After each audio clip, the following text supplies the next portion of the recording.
As the movie begins, eerie noises fill the air, and a terrified, naked woman races through a sea of rustling corn stalks. Chilling images flash before our eyes, gruesomely showing severed and stitched body parts. But just as the woman thinks she might make it to safety, a group of individuals, some clad in ominous full-body scrubs, close in on her. In a brutal and grisly twist, they brutally split her head in half with a rusted chainsaw and whoop in joy, as if they've accomplished something brilliant. 15 years have passed, and we're introduced to Brandon, who is eagerly texting and disgustingly flirting with his girlfriend Wendy. Little does he know, she's hiding under his bed, waiting for the perfect time to surprise him. As the moment between the two starts to heat up, Brandon's mother Sarah unexpectedly bursts into the room, followed by their mutual friends Melanie and her brother Rustin. The group decides to do something different and thrilling, like visiting a haunted cornfield maze. But Rustin is hesitant, sharing a chilling tale of how 15 years ago, a satanic cult broke into the maze and sacrificed a virgin girl, brutally dissecting her while she was still alive, and even keeping a piece of her skin as a souvenir. But as the tension builds, Rustin reveals with a smirk that it was all a joke, a reference to a popular meme. The group laughs, but can't shake off the eerie feeling as they embark on their adventure in the haunted cornfield maze. Despite Rustin's constant pranks, the group is excited for an adventure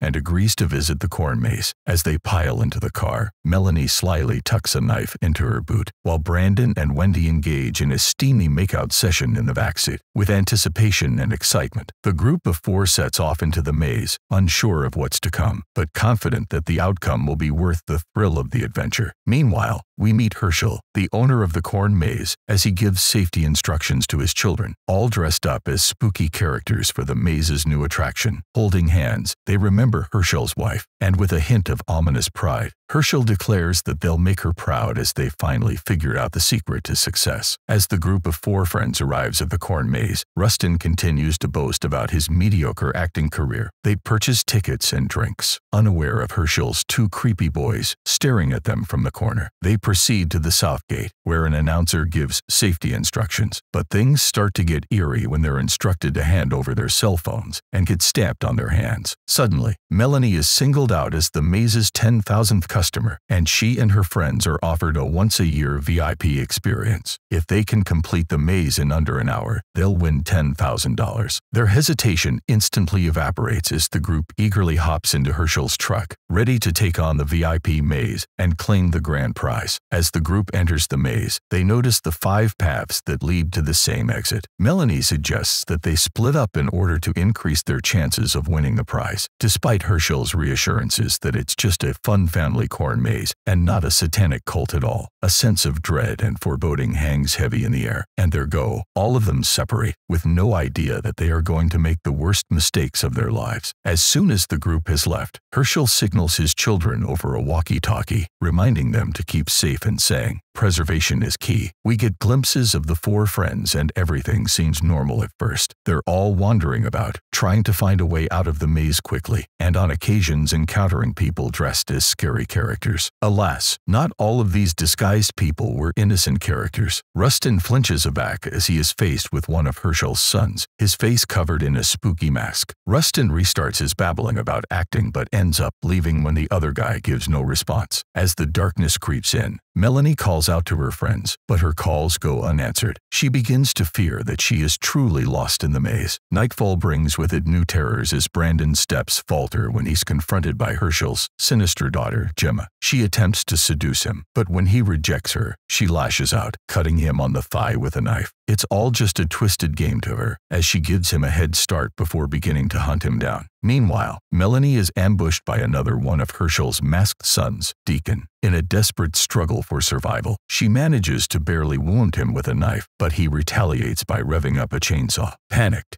she flees into the cornfields, but the sound of the chainsaw echoes behind her as the masked hunter begins to chop through the crop. Elsewhere, Gemma closes up on Brandon and drugs him. He falls unconscious, and Deacon appears in the path. Gemma questions why he's here when he's supposed to be in Path 4, and he says that he lost the girl, aka Melanie. Sighing, Gemma asks him to take Brandon to the lab as she tries to locate Melanie. Meanwhile, Rustin babbles nervously as he encounters another silent member of the Strzrial family. Exasperated, he turns his back on the unsettling figure and follows a mysterious trail of yellow balls. But as he reaches a sinister scarecrow in the field and prepares to throw a ball, his arm is brutally severed in a sudden, shocking attack. Blood gushes from his wound as he's surrounded by two masked figures. They wave to an oncoming truck, and we see Melanie come out of the crops and console a fallen Rustin. In a desperate bid for survival, Melanie tries to guide Rustin to safety, but his babbling delays them. As they're spotted by the masked men, one of them separates Melanie from Rustin, and the truck runs over Rustin, crushing him under its wheels. Heartbroken and filled with rage, Melanie stabs the man above her in the head and flees into the night, determined to survive and seek vengeance for her fallen friend. In the lab, Brandon is bound to a stretcher, his screams of pain filling the air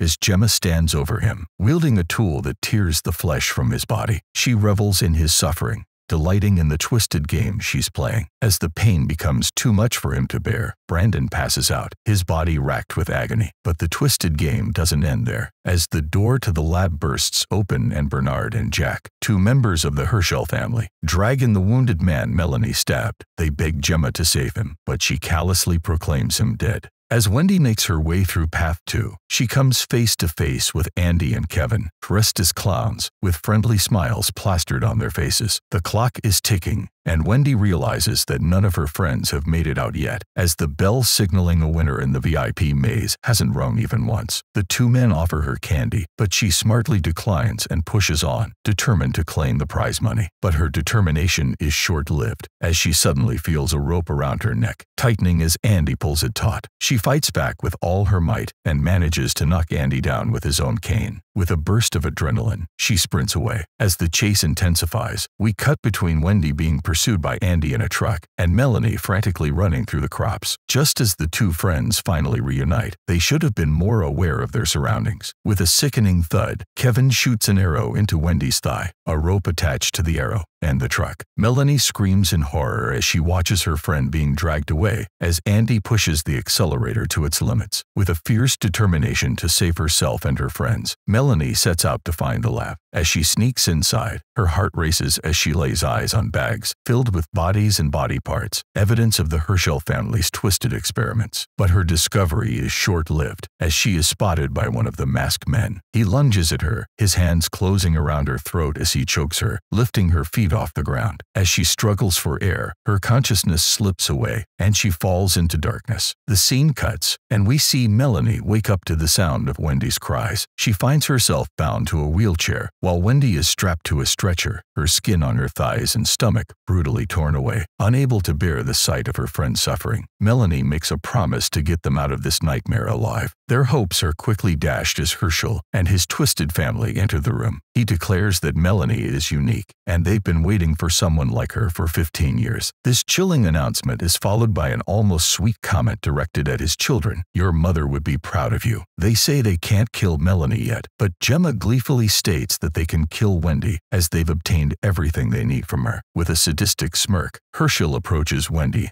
and plunges a knife into her. Melanie screams and threatens as she watches her friend brutally murdered before her eyes. Gemma explains Melanie's significance to her family, revealing her crucial role in completing their mother's work. Excitedly, she reveals the park's stamp detects a specific gene they plan to collect and incorporate into a revolutionary face cream capable of halting aging. But there's a twist. Melanie and her friends have an abundance of the gene, Melanie's most potent. Her skin's gene is so strong, it can remain alive for weeks after death. Meanwhile, the family is unaware of Melanie undoing her binds, preparing to escape. Melanie's mind races as she finally breaks free from her binds, her heart pounding. She clutches the knife tightly in her hand and points it towards her captors. But as she scans the room, she realizes the harsh truth. She is trapped. The Strzrial family has her surrounded in a 100-acre corn maze with no way out. As her captors sneer at her, taunting her for her futile efforts, Melanie makes a split-second decision. She knows she can't escape, but she can still thwart their plans. With a fierce determination, she turns the knife towards her own throat and, without hesitation, slashes her neck. As the Strzrial family looks on in horror, Melanie's body crumples to the ground. Her sacrifice is not in vain, as she has succeeded in bringing their twisted hopes crashing down with her. The story takes a gripping turn as the focus shifts to Sarah, the devastated mother of Brandon, who is seen tirelessly handing out missing posters for her son in a bustling street market. As she moves from stall to stall, the audience is given a glimpse into the aftermath of Melanie's brave, but ultimately futile, attempt to bring down the Strzrial family. As Sarah stops at a face cream stall, the owners, Gemma and Herschel, can't help but give into an ironic joke as they feign concern for her missing son. In an attempt to make amends, they offer her a free face cream, claiming that it may bring her comfort in her time of need. The film ends with a chillingly eerie tune as Sarah's face grows younger, and she wonders if the cream has eucalyptus, as it was the scent her Brandon used to have in his room.